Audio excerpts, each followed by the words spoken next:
कधीच नाही चुकणार तुमचे फेवरेट टीव्ही शोज झी5 सोबत, तेही एकदम फ्री। अरे तुमचं काय ते जरा लवकर सॉर्ट आउट करा, नाहीतर हे लोक आपल्याला सॉर्ट आउट करतील। तुझ्या आशू, चांगली संधी शोधलीस रे। आता मग कधी बोलू? हे बघ, मला हे सगळं ना आता रिअलाइज झालं जेव्हा मी बाहेर गेलो आणि मग चंदननी दिव्याचं नाव घेतलं आणि मग सगळ्या गोष्टी एकदम माझ्या समोर आल्या, सगळे डॉट्स जुळले। हे जे घटनाक्रम आहेत ना, ते जे काही घडलेत ते सगळे एकदम क्रमात माझ्या लक्षात आले आणि मग मी विचार केला, मग मला कळलं। कसले क्रम? अगं सांग ना आशू, कसले क्रम? अगं त्या दिवशी तुझा बर्थडे होता आणि मी येत होतो। तू नाही आलास ना पण? अगं मी आलो ना, मला तुला तेच सांगायचं होतं।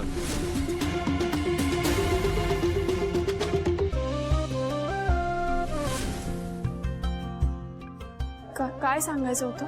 तेच जे तू विमानात मला विचारलं होतंस। म्हणजे काय काय? शिवाय यार, मुद्दामून नको करूस। मी प्रपोज करायला येत होतो तुला।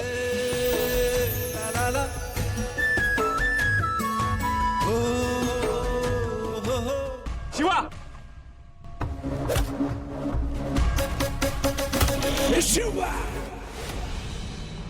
मग पुढे काय झालं त्याचं? अगं मग तिथे दिव्या आली, पण कशी आली तिला कोणी सांगितलं काय माहिती, आणि तिने माझ्या हातात चिठ्ठी दिली।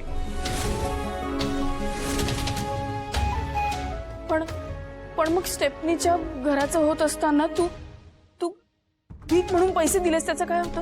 त्या दिवशी मी दिव्याकडे पैसे दिले, तिला सांगितलं ते स्टेफनीला दे। तू मला सांग, तुला कसं वाटलं की मी भीक म्हणून पैसे दिले? कारण मला दिव्याने सांगितलं कारण हे। एक्झॅक्टली, दिव्या। त्यानंतर मी ती व्हॉइस नोट ऐकली, मग मी चंदनला भेटायला गेलो, मला त्याला प्रश्न विचारायचे होते, पण मग माझ्या गाडीचा अचानक सायरन वाजायला लागला आणि मी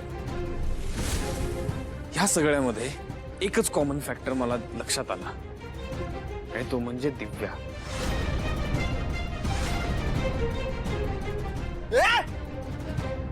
ऐका ना, तुम्ही दोघं एकत्र खूप छान दिसताय, पण तुमचं बोलणं लवकर संपवा, नाहीतर हे आपल्याला संपवतील। ए तू थांब।